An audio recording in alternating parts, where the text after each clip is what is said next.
Welcome to this amazing and unique conversation with a phenomenal and unique person.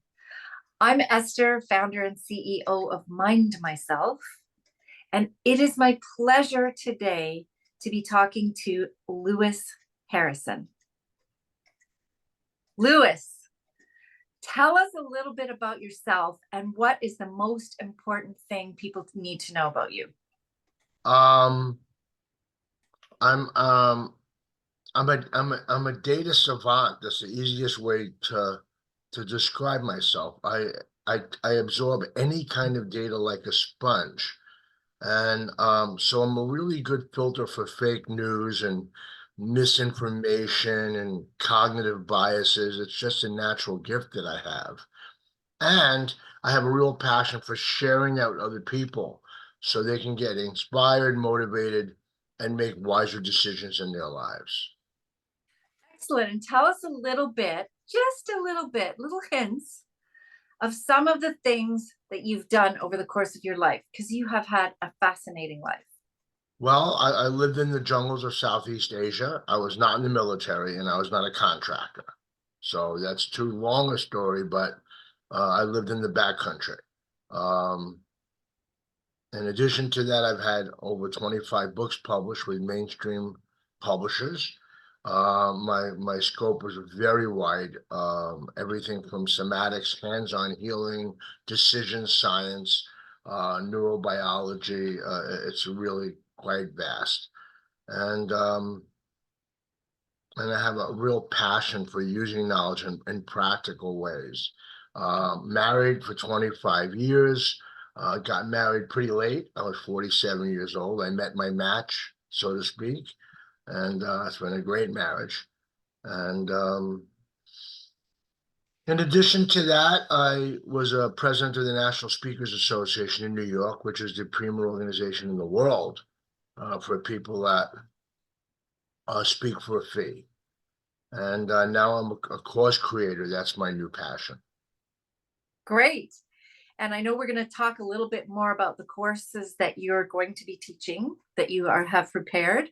And just a little trickle. You also ran a radio show for how long and what was it? Yeah, I'm so humble. I forgot to tell you I was on an NPR for a decade. I was a senior producer at National Public Radio in the United States. If you're Canadian, that would be like the CBC. And it was an interview show and a natural expression of my gentle eccentricities. Gentle eccentricities. That says it all, doesn't it? Mhm. Lewis, tell us about what you're offering to the world. You've come to this stage in your life and you're saying, here's what I've got. Here's who I am, and here's what I've got. Well, I was doing a lot of coaching, but I'm a little intense, like a Sherpa on Mount Everest is how I call myself. So, you climb Mount Everest, you have the wrong gloves, I give you a hard time. So we decided it was better for me not to talk to people directly, even though I seem like such a sweet, gentle little butterfly right now, don't I? Um, but it was decided by my support team that it would be better if I produced courses that almost anybody can afford and that were real. They weren't going to be a 5 weekend challenge or a 5 day challenge, no, a year long. Uh, at a very affordable price so that people could study everything from wealth building to careers in professional speaking, how to become a successful life coach, coaching skills, not how to get clients, which is what everybody else does. I'm always adding new courses, but there's about 5 basic ones, and they're designed to do 3 things: to inform, to inspire, and when necessary, to create wealth for the person taking that course, financial freedom. Excellent. I think a lot of people are concerned about and needing to explore financial freedom in a deeper way. So that's fantastic. So Yes. how does it work? How do these courses work? What's the process? And by the way, I teach you how to get rich. I don't teach you how to make money a friend. I use Warren Buffett's system. I use Elon Musk's system. These are There are systems to how you get rich. Eddie Murphy has a very funny saying, getting rich is easy. You got to have a little talent. You got to get paid for your talent, and you have to pay the IRS. And don't slap Will Smith's wife. So for me, it's there are things that are obvious to me, and that's why I said quirky. I hear people tell me what their expertise is, and I ask them two questions that they can't answer because I'm a data guy, and I know that they're going to suffer and struggle because of that. So the process is to give someone the data that they need if they're ready, willing, and able to use it. If you're not ready, willing, and able, it's not going to work. You're just going to be beating yourself in the head for no reason. So I am almost to kind of guarantee, barring black swans, snowstorms on Everest in the summer. If someone wants to climb Mount Everest, metaphorically, I'm gonna get in there. And by the way, I have a team. If you want to climb the real Mount Everest, I have people that work with me that can get you there. But the courses are the basic courses are all the same. You never have to talk to me. They're 52 weeks long. They have one lesson every week. You've seen them yourself personally. We did a series of 5 or 7. This is 52, Mhm. and it costs little more than a cup of coffee at Starbucks, and the same price as a cup of coffee at Starbucks if you put whipped cream or oat milk in it. So, so There you go. yeah, and I know most people aren't going to take it all the way, and they're going to hit a wall some way. So this way, I don't need to deal with them. They don't need to deal with me. The information's right there. And I want to give you an example if I can. Yeah. I was at a dinner yesterday. This is not from a course. This is just me having dinner with somebody. It's a nice guy. His boss has a back problem that will not go away no matter what he does. And I know the person who's the world authority. It's a medical doctor. It's not new agey kind of stuff. I like new agey stuff, but that's not what it is. It's a medical doctor who's the world authority at New York Orthopedic Hospital for backaches. How to get rid of back problems without surgery. So that's what my course is. If I had a course on backache, that's what it would look like. What's the problem? How do you know what's the problem? Where's the solution? How do you get to solution? Excellent. Now, I know you and I have spoken quite a bit about game theory. Yeah. I think for the purposes of this conversation, tell us a little bit about your perspective on game theory and how that's involved in your work. Well, many people saw the movie Oppenheimer, and one of the people in the movie Oppenheimer is a guy named Harvey Slayton. It's one of the 26 guys at Los Alamos. He was my mentor, and he was partners with John Nash, who the movie A Beautiful Mind is about. And what he taught me, I'm not an academic. I don't have a master's or a PhD. He said to me point blank, as I teach people, life is a game. And I said, well, what does that mean? Life is a game. There are players, there are rules, there's a playing field. This is the game called doing a great Zoom interview. And there are strategies involved in how to do it. And there's a physical space to do it. There are cheaters, but we're not cheaters. No, we're honest. But there are always cheaters in games. If you play hockey, you get checked. And if you check someone too hard, you get a penalty. And you know what winning looks like. And so what happens is I developed something called applied game theory. And there's a book called Harrison's Applied Game Theory, which is a published book by me. And this is not a joke. When I get up in the morning, I look at my entire life as if it's a game. And there are 11 things I cannot use as a game: love, kindness, compassion, empathy, wisdom, goodness. I can go down that list. We're not going to do that now, but it's in the course. And so what happens is I wake up in the morning and I look to see what is the game I'm playing today and how do I win by the time I go to sleep tonight. And I teach people how to do that. And the more they like a sport or the more they video game, the better they're going to be at this. If they play no games at all, they're probably going to struggle and suffer. But I lose very little. Talking about winning at the game of life. And, I live in the jungle. I'm alive. I've written 40 books. I had a radio show. Those things didn't happen by accident. Meeting you, that didn't happen by accident. We've been talking for what, about 6 months, I guess, is it? Mhm. And you're still here. So we're obviously both skilled players. at the game of getting better and better at what we do.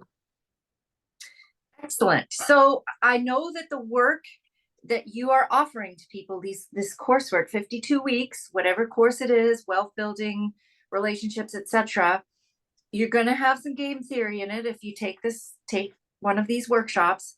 And It's not a sometimes, workshop. It's not a workshop. It's just an online. sorry, So one online course, once a week for 52 weeks, right?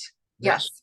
And sometimes someone who's taking these might hit a wall. Not mine. What do you recommend when they hit the wall? Well, I'm not a trained psychotherapist, but I'm a very advanced coach.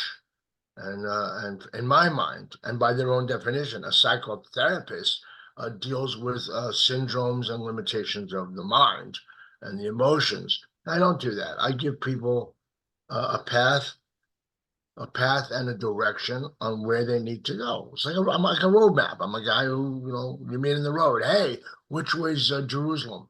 It's that way. You make a left there by Lebanon and go through the desert. You're in Jerusalem. So a lot of what I do in my process is say to somebody, look, you're doing the course. You're so serious about it. You've hit the wall that I told you were going to hit anyway.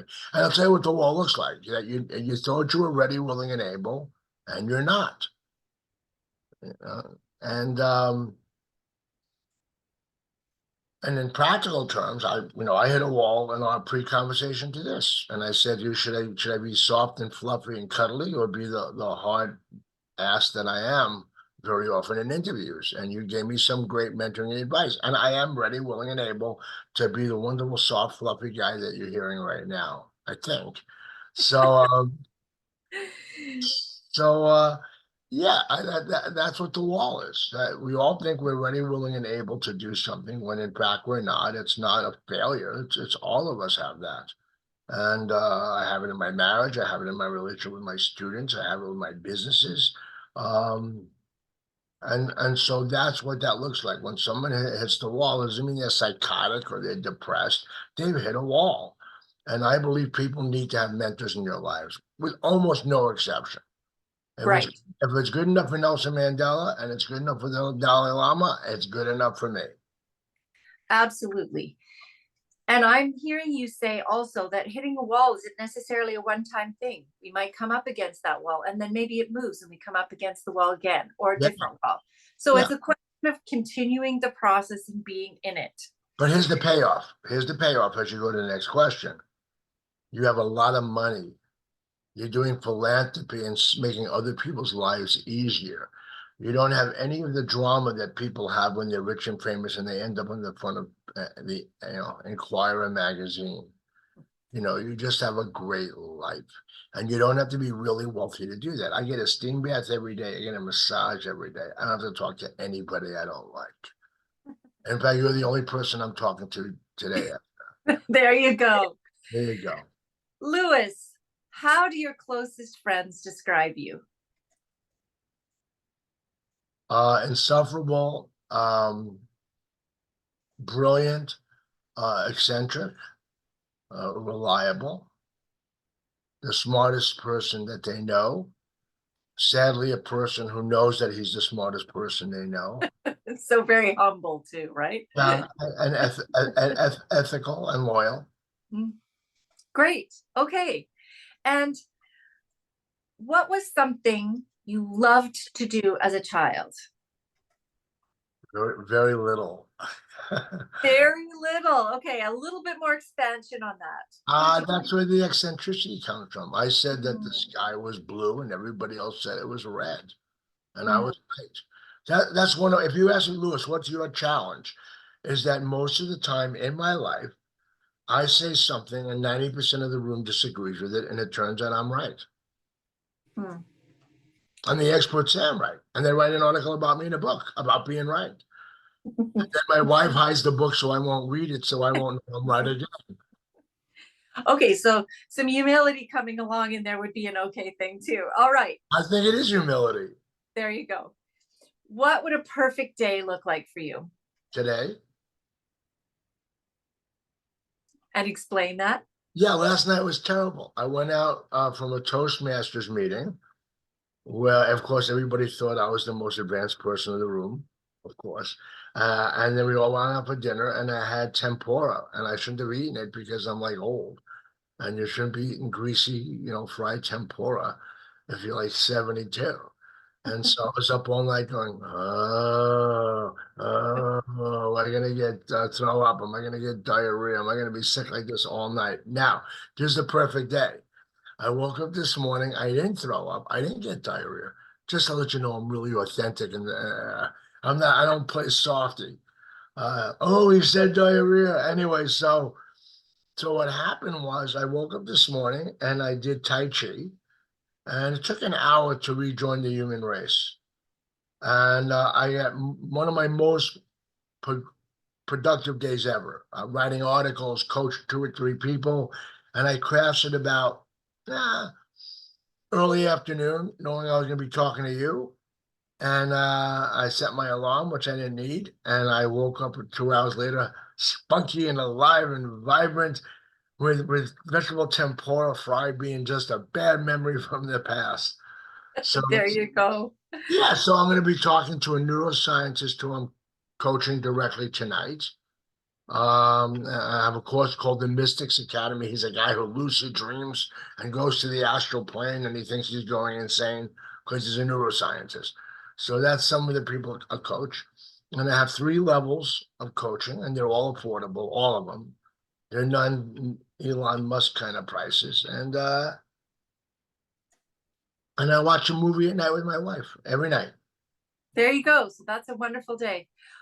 What is something that has required the most courage of you in your life? Living in the jungle in Southeast Asia.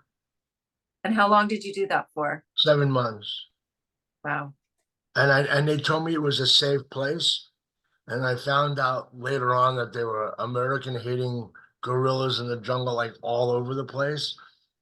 And it's actually a funny story. They told him I was Kurtz, who's the Marlon Brando character in Apocalypse Now. And he's like an insane sociopath, kind of fat, bald guy. Oh, I'm not that anymore. Anyway, so they were dangerous, but they thought I was more dangerous than they were.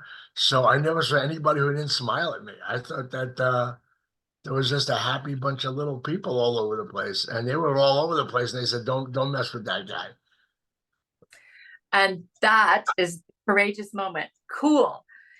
What would you say is your greatest accomplishment so far in your life?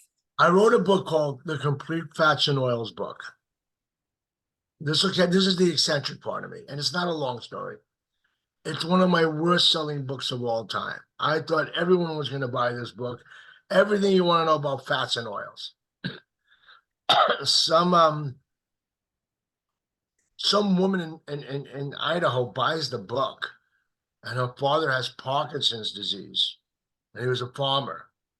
And there's one sentence in the book: if you happen to be a rapeseed farmer, where they get canola oil, that's where they get it from. Yes. Excuse me. There's a toxic chemical in rapeseed that will falsely give you the symptoms of Parkinson's disease. There's one woman in Idaho buys the worst selling book I ever wrote, reads that sentence, takes her father out of the fields, and his symptoms are gone within 3 weeks. Amazing. And she wrote me a letter saying I saved her father's life. So the message there is you may do something that seems totally inconsequential and irrelevant and stupid and boring, and save someone's life. And you just never know. You have to put it out there and be true to what your calling is in a given moment. It's grace, it's faith, it's divine intervention, it's the appreciation of the sacred. And Louis, what would you like to be known for? Taking complex ideas, simplifying them, and making them palatable to people who just want to have a better life, and use those things that I wrote about, like game theory or state of flow or black swans. I can go down a whole list of them, pattern language, and say, oh, this is a solution to a problem I had. It's like a paragraph long. And I'll give you an example of what that looks like, very short.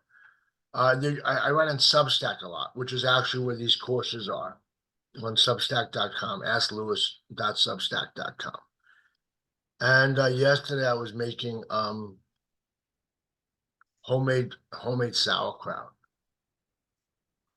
And everything called notes. It's like one paragraph, notes. So I wrote a paragraph, how to make homemade sauerkraut. And at the end, it simply said organic store-bought sauerkraut, $8. Lewis's homemade sauerkraut, 40 cents. There you go. So if I can say to a listener right here, I have 1,000 of those. So if you have 1,000 things that are costing you 40 cents that used to cost you $8, that's a vacation for 2 months in Hawaii. I want people to see that that it's all accessible to them, and it's not expensive. It requires a readiness, willingness, ableness, a maturity, patience, appreciation of beauty, a little bit of surrender, and that they can get that from a simple course that will cost them no more than a Starbucks with oat milk. Fantastic. And as we wrap up our conversation, Lewis, what's one thing you'd like to leave your listener with today?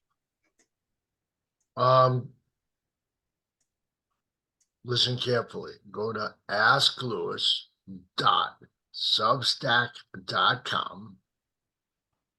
Type in courses by Ask Lewis, and you will get a list of courses with little links that you can click on.